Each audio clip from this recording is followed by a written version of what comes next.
Vamos una vez más a Romanos capítulo 3.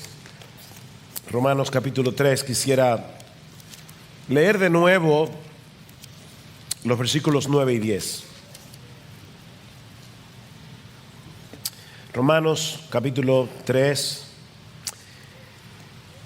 Entonces, ¿qué? ¿Somos nosotros mejores que ellos? En ninguna manera. Porque ya hemos denunciado que tanto judíos como griegos están todos bajo pecado, como está escrito, no hay justo, ni aún uno.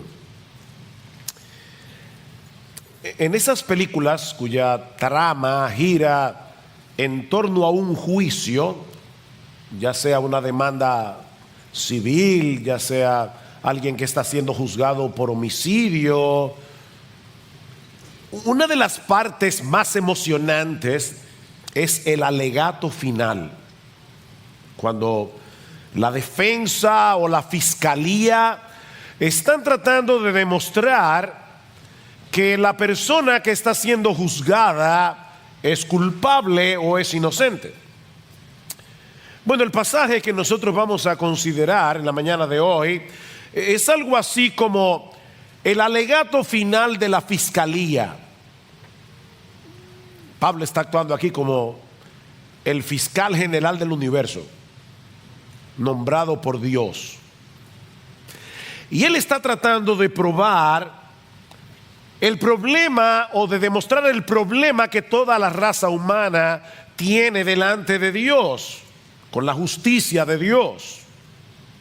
Pablo comienza su alegato, si ustedes recuerdan, enfocando la condición del mundo pagano en sentido general, Romanos 1:18 hasta el final.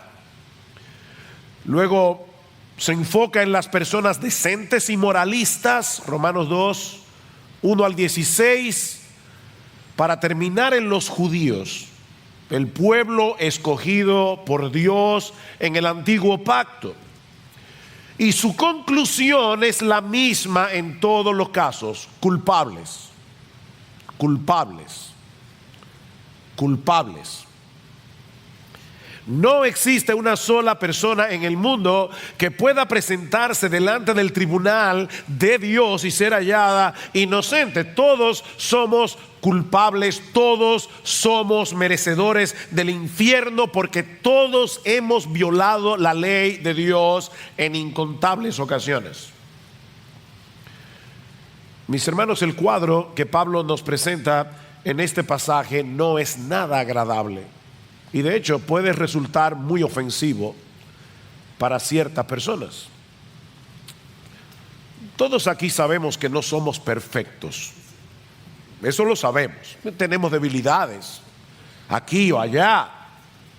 Pero lo que Pablo nos dice en este pasaje es que nosotros no tenemos ni idea de lo malo que somos. Y eso es lo que el hombre no soporta. No tenemos ni idea. Pablo está tratando de destruir, en este último alegato final, Pablo está tratando de destruir hasta el último vestigio de confianza que nosotros podamos tener en nosotros mismos, porque de lo contrario no estamos preparados para recibir el evangelio que él va a comenzar a desplegar a partir del versículo 21 de Romanos capítulo 3. Alguien ha dicho que en esta porción de la carta a los romanos, Pablo está siendo despiadadamente cruel con el propósito de ser inmensamente bondadoso. Pablo está tratando de ser despiadadamente cruel con el propósito de ser inmensamente bondadoso. Y de paso, mis hermanos, este es un pasaje que nos brinda un excelente ejemplo de lo que significa evangelizar. No le digas a un pecador: ven a Cristo, si él no entiende por qué necesita desesperadamente venir a él. Pablo no comienza su presentación diciendo: acepta a Jesús en tu corazón y tendrás paz. De paso, esa frase no aparece en todo el Nuevo Testamento. Acepta a Jesús en tu corazón. No, la Biblia dice arrepiéntete y cree. Arrepiéntete. No acepta a Jesús en tu corazón. Eso no significa nada. Pero ¿cómo yo le voy a decir al pecador, ven, arrepiéntete, cree, si él no entiende por qué? ¿Por qué necesitamos desesperadamente la salvación que solo se encuentra en Jesús? Acabamos de cantar, mi esperanza está en Jesús, no en nadie más. Bueno, eso es lo que Pablo nos va a mostrar en este último alegato de la fiscalía. Y el tribunal, el jurado aquí, ¿saben quién es? Nosotros en República Dominicana no tenemos ese tipo de juicio que vemos en las películas, donde hay un grupo de jurados escogidos por la fiscalía y la defensa y ellos son los que van a dar el veredicto. No, el alegato final de Pablo aquí es frente al tribunal de tu conciencia. Él quiere que tú sientas el peso de tu pecado en tu conciencia. Este alegato final está dividido, o podemos dividirlo en tres partes. La primera parte son precisamente los versículos 9 y 10 que acabamos de leer, y ahí encontramos dos declaraciones generales de la condición del hombre frente a Dios. Vean el versículo 9 una vez más. Entonces, ¿qué? Dice Pablo, ¿somos nosotros los judíos mejores que ellos, los gentiles? De ninguna manera, porque ya hemos denunciado que tanto judíos como griegos están todos bajo pecado. Todos están bajo pecado. Noten que allí no dice simplemente que todos cometemos pecados, como si se tratara de algo incidental en nuestras vidas. Nosotros, los pecadores, creemos que somos gente buena, que a veces hacemos cosas malas. No. Lo que la Biblia dice es que nosotros somos malos, que a veces hacemos cosas buenas por la gracia común de Dios. El problema no es que nosotros a veces pecamos como algo incidental. Pablo dice aquí que la condición natural del hombre, sin excepción, es que todos están bajo pecado. Bajo pecado, sometidos a la esclavitud del pecado. Y el pecado está siendo aquí personalizado por el apóstol Pablo. Es como si Pablo estuviera diciendo, mira quién es tu rey. Pablo es un tirano, el pecado. El pecado es un tirano. El pecado es un dictador que gobierna al hombre a su antojo hasta que Cristo nos liberta con el poder del evangelio. Amén. Por supuesto, tú le dices eso a un incrédulo y él jamás podrá verse a sí mismo de esa manera. Y la razón es que el pecado actúa a través de nuestra voluntad. O sea, cada vez que tú haces algo, estás haciendo lo que tú quieres hacer. Y como tú estás haciendo lo que tú quieres hacer, eso te da la sensación de que eres una persona libre. Estás haciendo lo que quieres hacer. Pero la realidad es que estamos tan infectados por el pecado que todo lo que hacemos en nuestro estado natural está regido por algún principio pecaminoso. El pecado es nuestro hábitat, el pecado es nuestra ciudadanía espiritual. Y es interesante notar que Pablo se incluye a sí mismo en este pasaje. ¿Notaron eso? En el versículo 9, Pablo dice, somos nosotros mejores que ellos en ninguna manera, porque ya hemos denunciado que tanto judíos, es decir, dice Pablo, yo mismo, como gentiles, están todos bajo pecado. Cuando nos colocamos frente al estándar de la justicia de Dios, todos nos quedamos cortos, muy cortos. Consecuentemente, todos tenemos un serio problema legal frente a la justicia de Dios. Por eso es que Pablo dice en el versículo 10, como está escrito, no hay justo ni aún uno, no hay justo. Eso es un término legal. Nadie es inocente. Ese es el veredicto que ya fue emitido en la Suprema Corte de la Justicia del Reino de Dios. Todos sin excepción somos culpables. En el mundo entero no hay una sola persona que pueda ser considerada justa según el estándar de Dios. Es por eso que Pablo usa un lenguaje tan universalista en este texto. ¿Se dieron cuenta? Como está escrito, no hay justo ni aún uno. No hay quien busque a Dios. No hay quien entienda. Todos se han desviado. A una, todos se hicieron inútiles. No hay quien haga lo bueno. No hay ni siquiera uno. Y tú no eres la excepción. Nadie es justo. Ahora, puede ser que tú no te percibas de esa manera porque te comparas con otras personas y tú ves que eres mejor que otros en algunos aspectos. Definitivamente, casi seguro que tú eres mejor que Hitler o Trujillo o Mussolini. Claro que sí. El problema es, mi amigo, que nosotros no seremos juzgados en comparación con otras personas. Nosotros seremos juzgados según el patrón de Dios. Nosotros seremos juzgados en relación con Dios. Ustedes recuerdan el primer mandamiento que citamos la semana pasada: amarás al Señor tu Dios con todo tu corazón, con toda tu alma, con toda tu mente, con todas tus fuerzas. Y dice el Señor Jesucristo, y el segundo es semejante a este: amarás a tu prójimo como a ti mismo. O sea, nosotros tenemos que amar a Dios con todo nuestro corazón, con toda nuestra alma, con todas nuestras fuerzas, y debemos dedicar la misma devoción con la que nosotros nos amamos a nosotros mismos, debemos dedicarla para amar a otros. ¿Eres inocente o eres culpable? No hay una sola persona que sea justa, porque nadie llena esa medida. Todos nosotros nos amamos a nosotros mismos con todo nuestro corazón, con toda nuestra alma y con todas nuestras fuerzas.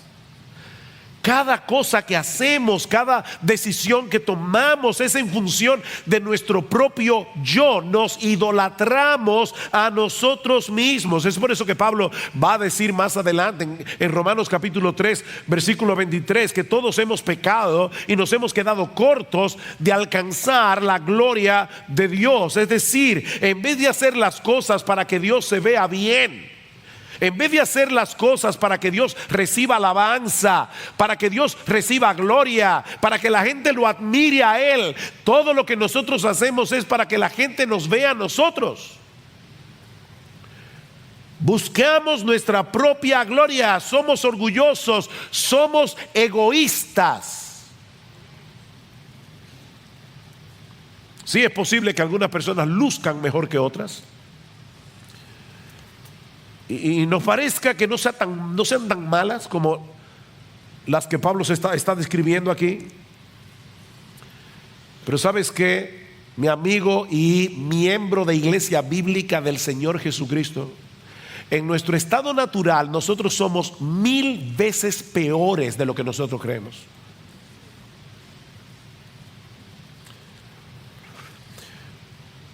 Leí en estos días un ejemplo que creo que puede ilustrar esto. Imagínate que hay 3 nadadores que quieren llegar de Hawái a Japón nadando. Solo son 6.200 kilómetros. El primer nadador no sabe nadar. Se tira al agua y a los 5 minutos se hunde y se ahoga. El segundo nadador es un poco más experto, así que se puede nadar en mar abierto 60 metros, pero ¿qué va? Se hunde y se ahoga.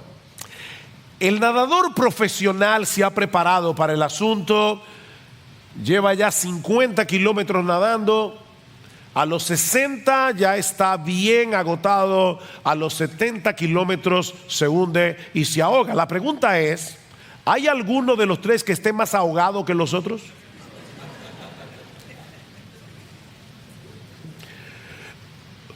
Unos llegaron más lejos, pero todos están igualito de muertos. Eso es lo que Pablo está diciendo aquí. Todos estamos en la misma condición. No importa, mi amigo, cuán religioso tú seas, no importa cuál sea el nivel de moralidad y de decencia que tú hayas alcanzado en la vida, no importa si tú eres miembro del Club de los Leones o del Club de los Rotarios. Todos nos encontramos bajo el dominio del pecado. Todos somos culpables en el tribunal de Dios. Ahora, ¿cómo luce eso en la práctica? ¿Qué produce esa condición en nosotros? Bueno, Pablo va a explicarnos ahora algunas de las características de los pecadores, precisamente porque estamos bajo pecado. Pero lo que me llama la atención es la forma tan extraordinaria o sorprendente o inesperada en la que Pablo hace esto, porque lo que hace Pablo es presentar una serie de textos bíblicos tomando las escrituras que los judíos veneraban. Recuerden que Pablo está tratando de probar, sobre todo a los judíos, que ellos son tan culpables como los gentiles, a pesar de que tenían la ley, a pesar de que tenían el pacto, a pesar de que eran el pueblo escogido. Así que Pablo toma sus propias escrituras y les dice, y es que ustedes no leyeron el Antiguo Testamento. Ustedes leen todos los textos que yo les voy a citar, ustedes los conocen, pero tienen un velo, ustedes tienen un prejuicio, están tan llenos de ustedes mismos que no pueden interpretar correctamente la Biblia, a pesar de que la veneran. Y lo primero que Pablo nos dice aquí, son 6 cosas que Pablo menciona.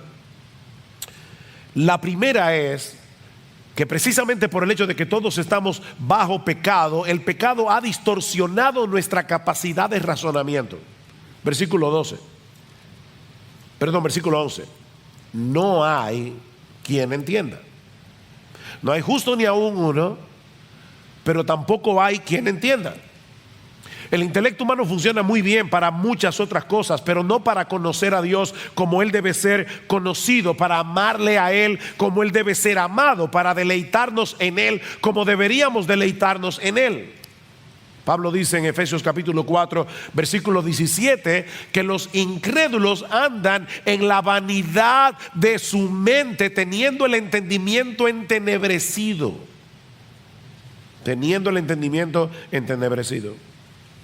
Algunos pueden llegar a conclusiones teológicas correctas. Hay incrédulos que saben que Dios es trino, Dios Padre, Dios Hijo, Dios Espíritu Santo. Hay incrédulos que saben que Dios es perfecto. Hay incrédulos que saben que Dios es omnisciente, que Dios es omnipotente, que Dios es santo. Ellos lo saben eso. Pero esa información por sí misma nunca los moverá eficazmente a amar a Dios, y mucho menos a someterse deleitosamente a su autoridad. Mira, una cosa es tener información acerca de Dios, otra muy diferente es conocer a Dios en Cristo y tener una relación personal con Él. Santiago nos dice en su carta que los demonios también creen y tiemblan. Los demonios tienen información acerca de Dios y saben que esa información es verdadera y siguen siendo demonios. Los demonios creen y tiemblan. Pero el pecado no solamente ha distorsionado nuestra capacidad de razonamiento, sino que Pablo nos dice también que el pecado ha distorsionado nuestros deseos y nuestra voluntad. Dice en el versículo 11, no hay quien entienda, no hay quien busque a Dios. No hay quien busque a Dios. Por naturaleza amamos lo que deberíamos aborrecer, aborrecemos lo que deberíamos amar. Nuestros deseos están dañados. De manera que en vez de buscar a Dios, nosotros procuramos mantenerlo a una distancia prudente y en algunos casos lo más lejos posible. Miren, mis hermanos, a menos que Dios haga una obra en nuestro corazón, transformando nuestra personalidad desde su misma raíz, ninguno de nosotros se inclinaría naturalmente hacia Él. El pecado afectó nuestros deseos, el pecado afectó nuestra voluntad, amamos lo que nos daña y queremos mantener lejos de nosotros la fuente de todo bien. No hay quien busque a Dios. Para ponerlo en el lenguaje de Pablo en Romanos, todos nosotros increíblemente nos protegemos de la gloria de Dios. Nos protegemos de la gloria de Dios porque no queremos que Él destruya nuestra gloria. No queremos eso. No somos capaces de entender que Dios está comprometido. Escuche esta frase. Dios está comprometido a glorificarse haciéndonos bien. Él busca su gloria no porque es un Dios egoísta, sino porque es un Dios bueno. Porque Él se glorifica haciéndonos bien. Increíble. Una de las formas más sutiles en que el hombre se autoprotege de la gloria de Dios es a través de la religión. La religión es el escudo a través del cual muchas personas se autoprotegen de la gloria de Dios. Todas las religiones humanas no son más que recetas de autosalvación a través de las cuales nos autoglorificamos a nosotros mismos. Todas las religiones te dicen ¿qué tú tienes que hacer para ganar el favor de Dios? Y al final de cuentas, la salvación está en las manos del hombre, no en las manos de Dios. Y es lamentable, hermano, porque muchas iglesias evangélicas tienen una teología defectuosa que los lleva a pensar que todavía hay algo en el hombre que lo puede mover a buscar a Dios, de tal manera que la decisión final no está en las manos de Dios, sino en las manos del hombre. No. Lo que el cristianismo te dice, y solo el cristianismo dice eso, es exclusivo en ese sentido, es que estamos tan dañados que nunca podremos alcanzar el favor de Dios en nuestras propias fuerzas. Eso es imposible. La salvación es de Dios, de principio a fin. ¿Saben lo que hace el cristianismo? Destruir nuestra gloria para darle la gloria únicamente a Él. Mas por obra suya, dice Pablo en 1 Corintios, mas por obra suya estáis vosotros en Cristo Jesús. Si no hubiera sido por la obra de Dios, no estaríamos en Cristo Jesús, el cual se hizo para nosotros sabiduría de Dios y justificación y santificación y redención, para que tal como está escrito, el que se gloría, que se gloríe en el Señor. No hay gloria humana. Por supuesto, si nuestros deseos, si nuestro entendimiento y nuestros deseos han sido afectados por el pecado, eso afectará también nuestro comportamiento. Vean el versículo 12. Todos se han desviado, a una se hicieron inútiles. No hay quien haga lo bueno, no hay ni siquiera uno. Bueno, pastor, yo lo iba siguiendo en el mensaje y estaba de acuerdo. Ahora sí que no. ¿Usted va a negar que hay personas en el mundo, incluso personas que no son cristianas, que hacen cosas buenas? Sí, es verdad. Por el simple hecho de haber sido creados a la imagen de Dios, el hombre tiene inclinaciones hacia cosas que son buenas en sí mismas. No hay que ser cristiano para ser un padre que ama a sus hijos.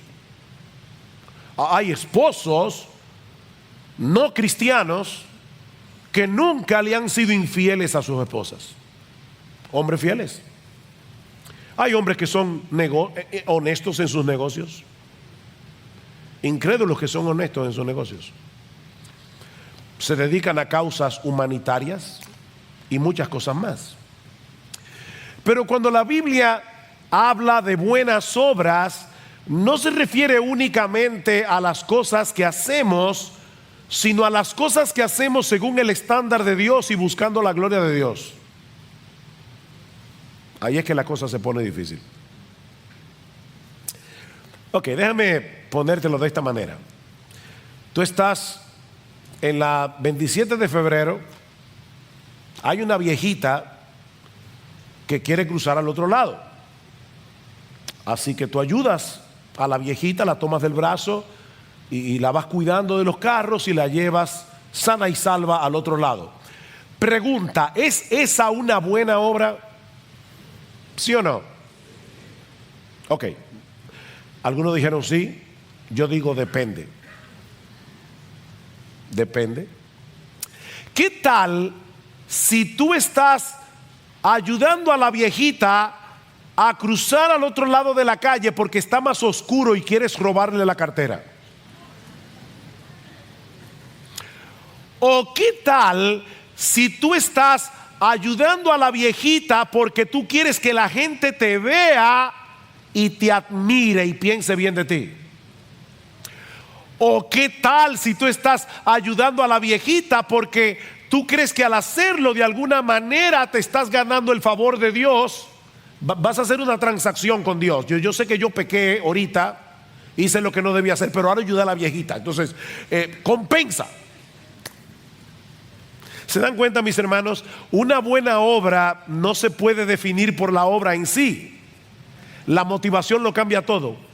La motivación lo cambia todo. Si tú no hiciste lo que hiciste para la gloria de Dios, ya no es una buena obra. Dice el Señor en Mateo capítulo 5 versículo 16: así alumbre vuestra luz delante de los hombres, para que vean vuestras buenas obras y glorifiquen a vuestro Padre que está en los cielos.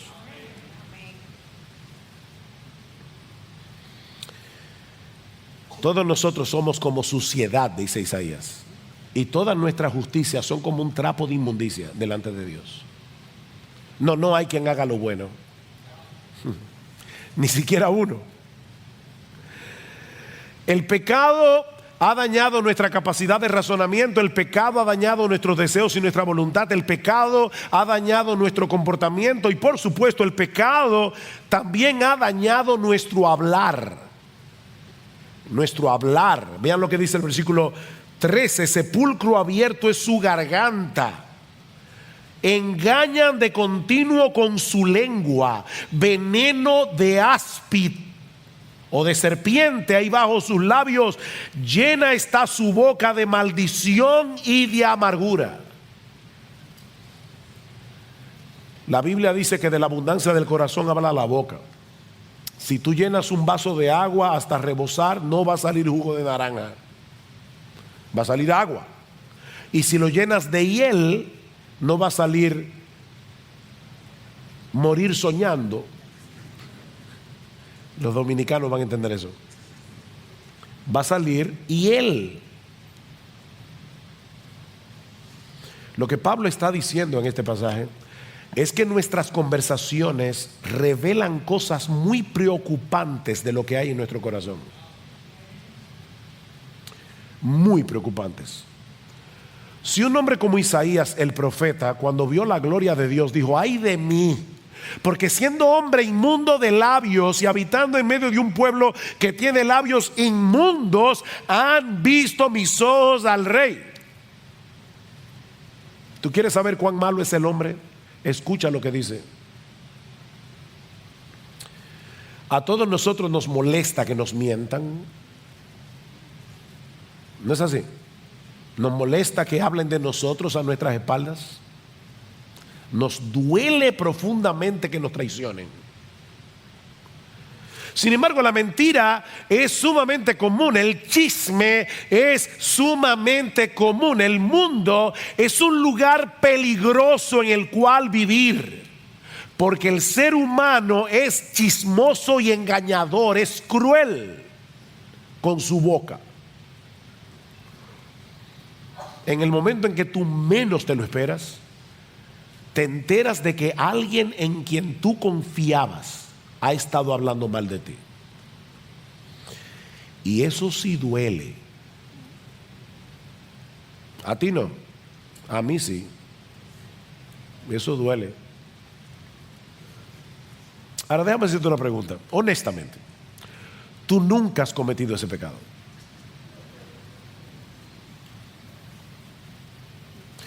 Yo no lo voy a hacer, pero me encantaría decir, levanta tu mano.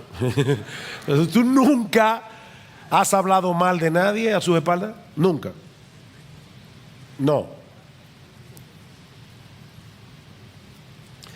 Bueno, por lo menos, si tú crees que no, estás cometiendo el otro pecado. Eres un mentiroso.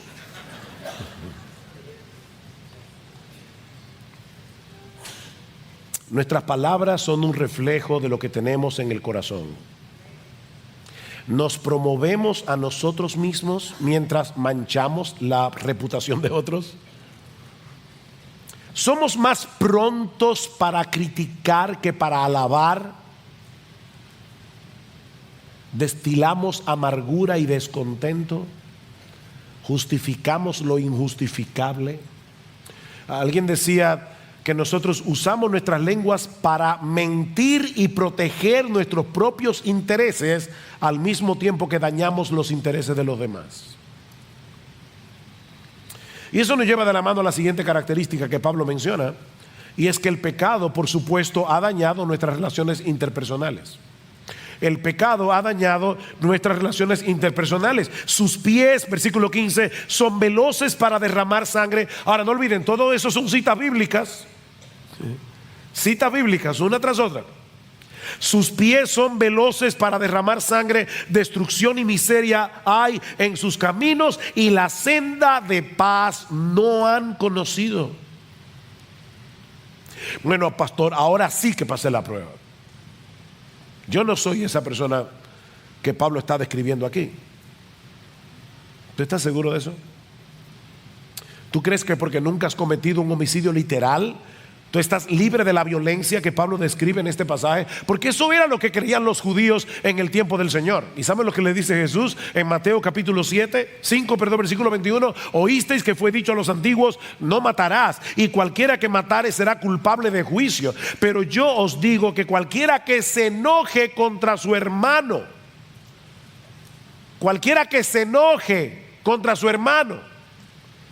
al punto de querer de alguna manera que esa persona sufra,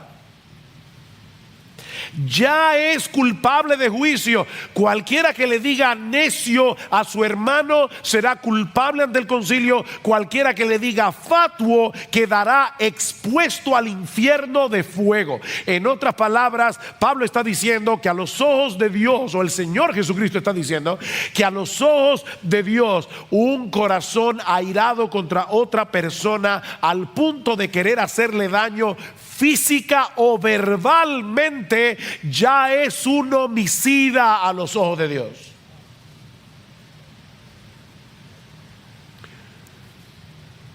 Puede que no le pongas un dedo encima, pero tan pronto comenzamos a usar expresiones hirientes, irónicas, denigrantes, para descargar nuestra ira, para descargar nuestro enojo, ya somos culpables de homicidio, dice Jesús.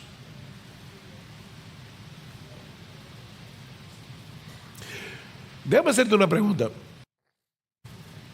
¿Cómo tú reaccionas cuando alguien se interpone entre tú y tus deseos? O déjame hacerte la pregunta de una manera bíblica. ¿Cómo tú reaccionas cuando alguien bloquea tu acceso a tus ídolos? Al ídolo de tu comodidad, al ídolo de tu control, al ídolo de tus placeres. ¿Cómo tú reaccionas?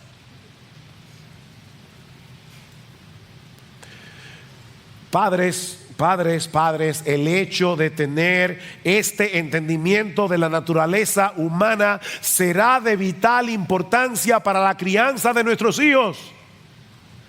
De vital importancia, a menos que veamos a nuestros hijos a la luz de lo que Pablo nos está diciendo en este pasaje, no vamos a entender muchas de sus reacciones cuando los estorbamos. No vamos a entender por qué nuestros hijos, lo mismo que nosotros, necesitamos desesperadamente el Evangelio.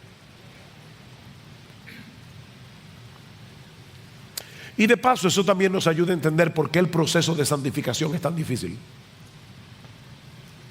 Porque nosotros somos justificados en un instante cuando creemos en Jesús.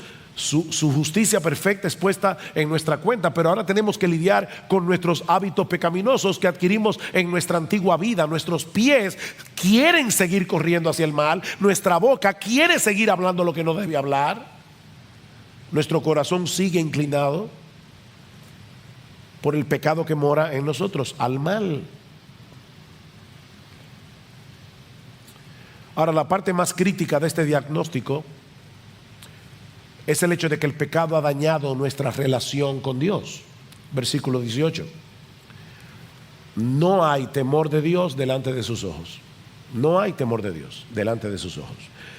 Toda nuestra vida está al garete, es un barco sin timón hasta que aprendemos quién es Dios y comenzamos a vivir en consecuencia. La Biblia dice en Proverbios capítulo 1 versículo 7 que el principio de la sabiduría, el ABC de la sabiduría es el temor al Señor. El temor al Señor. Y una de las mejores definiciones que nosotros tenemos en la Biblia de lo que es ese temor, la encontramos en el Salmo 16, versículo 8. Al Señor he puesto siempre delante de mí. Al Señor he puesto siempre delante de mí, porque está a mi diestra, permaneceré firme. ¿Qué es el temor del Señor? Es vivir con la conciencia de que toda tu vida está siendo vivida frente a la cara de Dios. Salmo 139. ¿A dónde me iré de tu espíritu? ¿A dónde huiré de tu faz? Dice el texto hebreo. No importa dónde te vayas, estás en la presencia de Dios. Pero nosotros no estamos conscientes de la presencia de Dios y por eso no tenemos temor de Dios. Otro texto sorprendente para describir de qué se trata el temor piadoso hacia Dios, porque un pecador puede tenerle terror al castigo de Dios, y es correcto que le tengas temor, pero no es de ese temor que Pablo está hablando aquí. Un texto sorprendente para entender lo que es el temor a Dios es el Salmo 130, versículos 3 y 4. Dice el salmista: Señor, si tú tuvieras en cuenta las iniquidades, ¿quién podría permanecer en pie? Pero en ti hay perdón para que seas temido. Espérate. Si yo leyera en ti hay castigo para que seas temido, yo podría entenderlo. Pero el salmista está diciendo: en ti hay perdón. Y es precisamente ese perdón, la conciencia de que tú eres un Dios perdonador, lo que produce temor en mi corazón.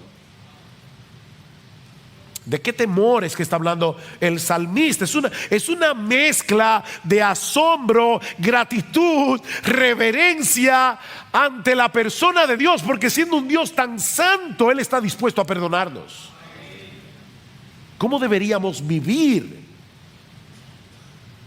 con la conciencia de que estamos frente a un Dios así? Pero el incrédulo ha decidido vivir de espaldas a Dios, como si lo que él pensara de las cosas no tuviera la menor importancia, como si nunca nosotros fuéramos a presentarnos, a comparecer delante de su tribunal para dar cuenta de nuestra vida. Miren, si nosotros tuviéramos que resumir en una sola frase por qué el mundo está como está, el versículo 18 del capítulo 3 lo resume perfectamente: no hay temor de Dios delante de sus ojos. Esa es la condición humana. El término que usan los teólogos para etiquetar esta condición es depravación total o corrupción radical. O sea, una corrupción que llega hasta la raíz. Lo que esta expresión significa, depravación total, corrupción radical, no es que todos los hombres sean todo lo malo que pudieran llegar a ser, o que todos los seres humanos sean completamente incapaces de hacer alguna cosa que sea relativamente buena. No. Lo que esto significa es que todas las facultades del hombre han sido dañadas por el pecado. Nuestra mente ha sido dañada por el pecado, nuestra voluntad ha sido dañada por el pecado, nuestras emociones han sido dañadas por el pecado. Estamos dañados.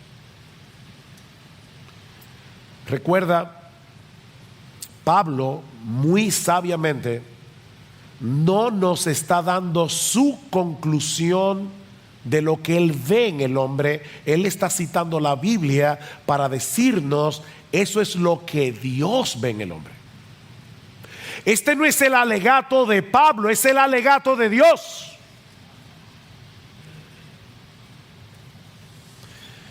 Ahora, noten cómo Pablo concluye este alegato.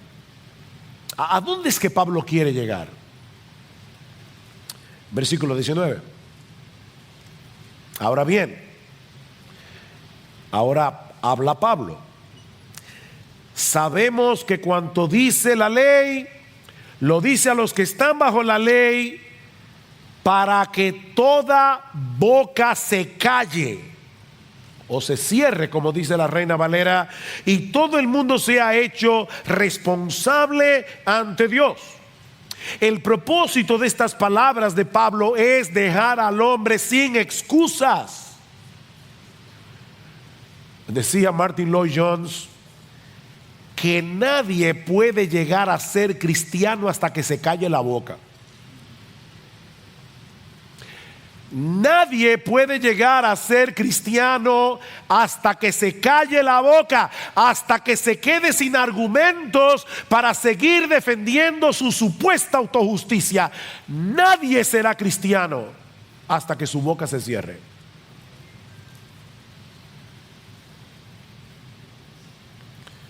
Mi amigo, nadie será justificado, es decir, declarado justo en el tribunal de Dios basado en su propia obediencia a la ley, porque la función de la ley es ayudarnos a ver lo malo que somos. Versículo 20, porque por las obras de la ley ningún ser humano será justificado delante de él, pues por medio de la ley viene el conocimiento del pecado.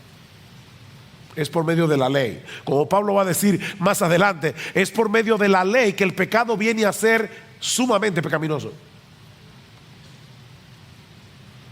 Tú crees que tú eres más o menos malo, pero cuando te ves delante del espejo de la ley, dice: yo soy malísimo, malísimo.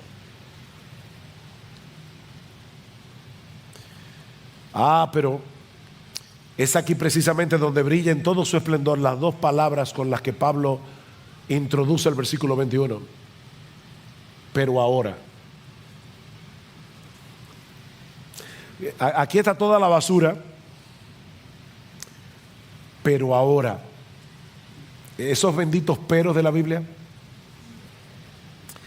Aparte de la ley, la justicia de Dios ha sido manifestada, atestiguada por la ley y los profetas. Es decir, la justicia de Dios por medio de la fe en Jesucristo para todos los que creen.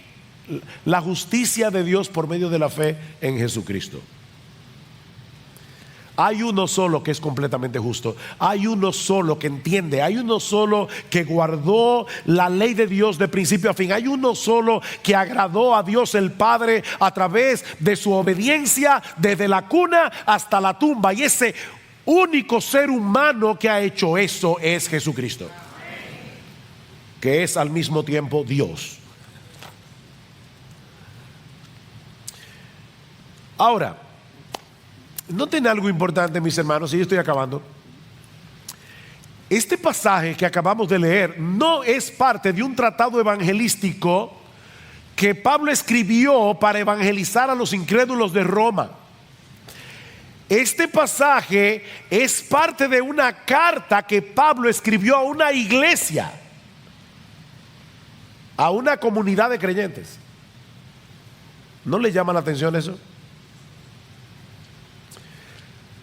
¿Saben qué es lo que estoy tratando de decir? Que tú y yo, cristianos, miembros de iglesia bíblica del Señor Jesucristo o de cualquier otra iglesia aquí en esta mañana, tú y yo necesitamos recordar continuamente la condición en que nos encontrábamos cuando Cristo nos rescató. Porque de lo contrario jamás vamos a poder crecer en nuestro entendimiento del amor de Dios, y eso impactará profunda y negativamente nuestra devoción a Él. ¿A dónde va a terminar Pablo? En Romanos capítulo 12: os ruego, hermanos, por las misericordias de Dios, que presentéis vuestros cuerpos en sacrificio vivo, santo, agradable a Dios, que es vuestro culto racional. Es a cristianos que Pablo le está diciendo: no olvides lo que tú eras. No olvides lo que tú eras.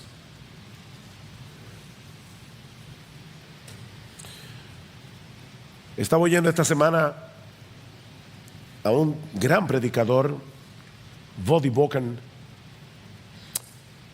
y él contaba en su predicación que en una ocasión él fue a visitar la prisión de más alta seguridad en el mundo. Se encuentra en Angola, y le dieron la oportunidad de hablar con un asesino en serie que estaba allí en la línea de la muerte, es decir, esperando su ejecución. Este hombre se pasa 23 horas del día en su celda, no lo dejan salir 23 horas, solamente sale por 1 hora en una jaula, literalmente, para que pueda ver la luz del sol, y él puede caminar solamente dentro del espacio de su jaula por 1 hora, y luego vuelve 23 horas más a su celda. Y dice Voddie Baucham: cuando yo hablé con este hombre, lo que destilaba su corazón era increíble. Yo nunca había tenido una conversación tan perturbadora en mi vida como la que yo tuve con ese hombre. Y cuando salí de ese lugar me di cuenta de algo: tú puedes enjaular al pecador, pero no puedes erradicar su pecado.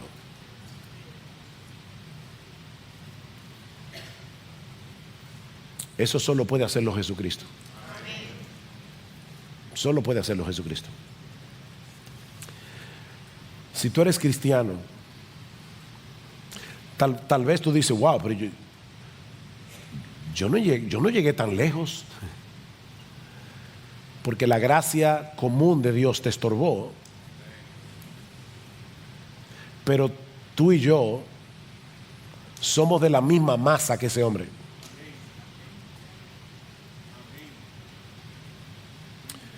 Si tú eres cristiano, mi hermano, medita continuamente en el Evangelio. Medita en lo que Dios hizo por ti en la cruz del Calvario, cuando tú estabas muerto en tus delitos y pecados. Todo lo que Dios tuvo que hacer para poder perdonar tus pecados sin pasar por alto su justicia. Tú eras un enemigo de Dios, estabas muerto en tus delitos y pecados, pero Él te amó desde antes de la fundación del mundo. Él pensó en ti. Él decidió rescatarte por una razón que no está en ti, está en Él. Fue por el puro afecto de su voluntad. Él te amó, Él decidió salvarte.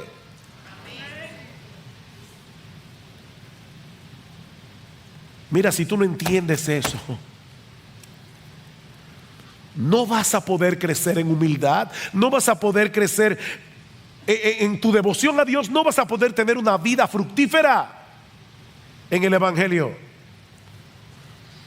Porque así dijo el alto y sublime, el que habita la eternidad y cuyo nombre es el Santo: yo habito en la altura y la santidad, y con el quebrantado y humilde de espíritu, para hacer vivir el espíritu de los humildes y para vivificar el corazón de los quebrantados.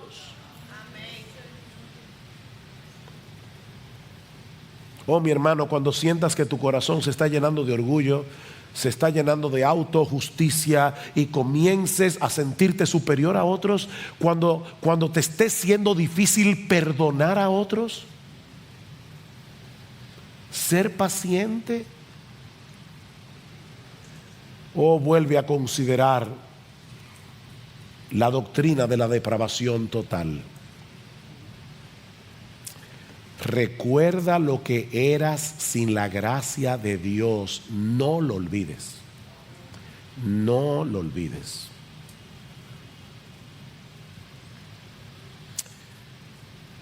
Y si tú estás aquí sin Cristo, si tú nunca has venido al reconocimiento de que esta es tu radiografía, esta es tu foto, yo quiero recordarte que esta es la palabra de Dios. Esta es la palabra de Dios, infalible, sin error. Mi amigo, deja ya de justificarte a ti mismo. Deja de hacer eso. No hay justo ni aún uno. No hay justo ni aún uno. Spurgeon cuenta la historia de un rey que era muy bueno, muy bondadoso. Y uno de sus súbditos, que era agricultor, había cultivado una zanahoria gigantesca. Y él dijo: wow, yo quisiera agradar a mi señor. Él es tan bueno, es tan buen monarca. Y él se presentó con su zanahoria y le dice: rey, quise agradarte y tuve esta cosecha tan sorprendente, quise traerte uno de sus frutos. El rey se agradó tanto en esta inclinación de su siervo, en su deseo de agradarlo, que le dijo: mira, te voy a regalar un pedazo de tierra para ti, para que sigas cultivando zanahorias. Un noble que estaba ahí dijo: wow, un pedazo de tierra por una zanahoria. ¿Y qué haría el rey si yo le doy un caballo? Así que al otro día se apareció en el palacio con un corcel imponente y le dice: oh rey, escogí lo mejor de mi caballeriza para regalártelo a ti. El rey tomó el caballo, le dio las gracias y obviamente no le dio absolutamente nada a cambio. Él notó la extrañeza en la cara del tipo y le dijo: yo sé lo que tú estás pensando. A aquel yo le di un pedazo de tierra por una zanahoria. A ti no te di nada a cambio del caballo. ¿Sabes por qué? Porque ese agricultor me regaló una zanahoria. Tú te estás regalando un caballo. Al final de cuentas lo estás haciendo para ti. Mi amigo, cada vez que tú estás tratando de ganarte el favor de Dios, de ganarte el cielo con tus buenas obras, tú te estás regalando el caballo. Dios no te lo va a devolver hasta que renuncies a tu propia justicia y confíes únicamente en la justicia de su Hijo, porque Dios diseñó el plan de salvación de tal manera que solo Jesús se va a llevar toda la gloria.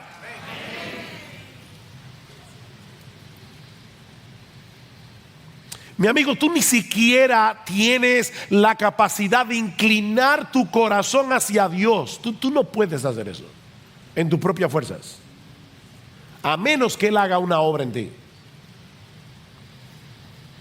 Ahora, ¿sabes cuál es el medio que Él usa para hacer esa obra? Escuchar las verdades que yo te he estado predicando desde hace una hora. A través de la predicación del Evangelio. Ningún ser humano va a procurar salvarse hasta que descubra su propia impotencia para salvarse. Recuerda, esa es la gran diferencia entre el cristianismo y todas las demás religiones. Mi amigo, la oferta del Evangelio es que hay perdón en Cristo para todo aquel que se arrepiente de sus pecados y descansa únicamente en la justicia perfecta de Jesús para ser salvo. Sí tenemos un grandísimo problema delante de Dios, pero gloria a Él. Él envió para resolver ese problema a un grandísimo Salvador. Ven a Cristo y pídele a Él que te haga percibir tu impotencia, lo horrendo que es tu pecado, porque dice la Escritura que Él no despreciará al corazón contrito y humillado. Ningún ser humano que venga a Cristo buscando perdón recibirá otra cosa.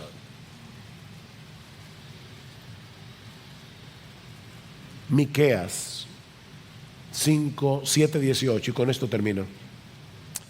¿Qué Dios hay como tú, que perdona la iniquidad y pasa por alto la rebeldía del remanente de su heredad?